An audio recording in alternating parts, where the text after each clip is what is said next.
বন্ধুরা, শ্রীর রান্নাঘরে তোমাদের স্বাগত। এই উচ্ছে কুমড়ো ভাজা এইভাবে কার কার খেতে ভালো লাগে আমাকে একটু জানিও গরম ভাতে। তো চলো, উচ্ছে কুমড়ো আমি কেটে নিলাম। দেখো, কেটে ডুমো ডুমো করে কেটে নিই, লম্বা লম্বা করে কেটে নিই, ধুয়ে নিলাম, ধুয়ে পরিষ্কার করে নিলাম।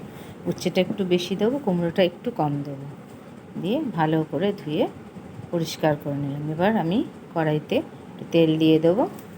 তেলটা যেই গরম হয়ে যাবে তার মধ্যে আমি শুকনো লঙ্কা আর সর্ষে ফোড়ন দেবো। সর্ষে যেহেতু ফাটে ওই জন্য আমি চাপা দিয়ে দেবো। দেখো, ঢাকনাটা তুলে দেখাচ্ছি তোমাদের, তাও একটু একটা ফাটছে, দেখো, ওই জন্যে চাপা দিয়ে দিয়েছি। এবার আমি উচ্ছে কুমড়োটা দিয়ে দেবো, দিয়ে ভালো করে নাড়িয়ে চাড়িয়ে নেবো। এই উচ্ছে কুমড়ো ভাজাটা গরম ভাতে খেতে খুবই ভালো লাগে বন্ধুরা, একবার তোমরা ট্রাই করে দেখো। তো দিয়ে ভালো করে নাড়িয়ে চাড়িয়ে নিয়ে এখনই আমি নুন টুন কিছু দেবো না, একটু তেলের মধ্যে ভালো করে নাড়িয়ে নেবো। এটা কিন্তু বন্ধুরা একটু কম তাপেই ভাজা হবে। তাই উচ্চ কুমড়োটা নাড়িয়ে চাড়িয়ে নিয়ে এবার আমি চাপা দিয়ে দেবো।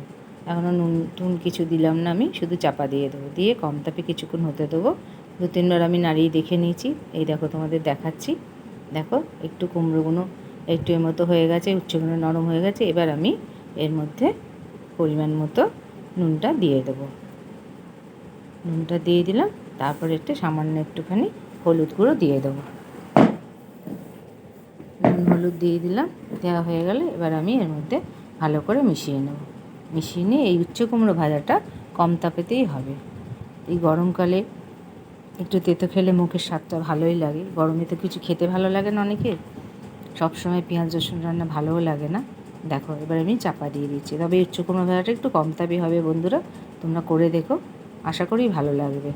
দেখো, এইভাবে নাড়িয়ে চাড়িয়ে নেবো। এবার আমি কুমড়োগুলোকে একটু দেখো ঘেঁটে ঘেঁটে দেবো, তাতে কি স্বাদটা সুন্দর আসে। ভালো করে ঘেঁটে ঘেঁটে দেবো। এই সর্ষেটা ফোড়ন দেওয়াতে এই কুমড়োর স্বাদটাই বদলে যাবে, উচ্ছে কুমড়ো ভাজার যে স্বাদটা সেটাই বদলে যাবে। তোমরা একবার বাড়িতে অবশ্যই বানিও। তোমরা কে কে কোথা থেকে দেখছো আমাকে জানিও। আমার এই উচ্ছে কুমড়ো ভাজা রেসিপিটা তোমাদের কেমন লাগলো জানিও বন্ধুরা। চলো, টাটা।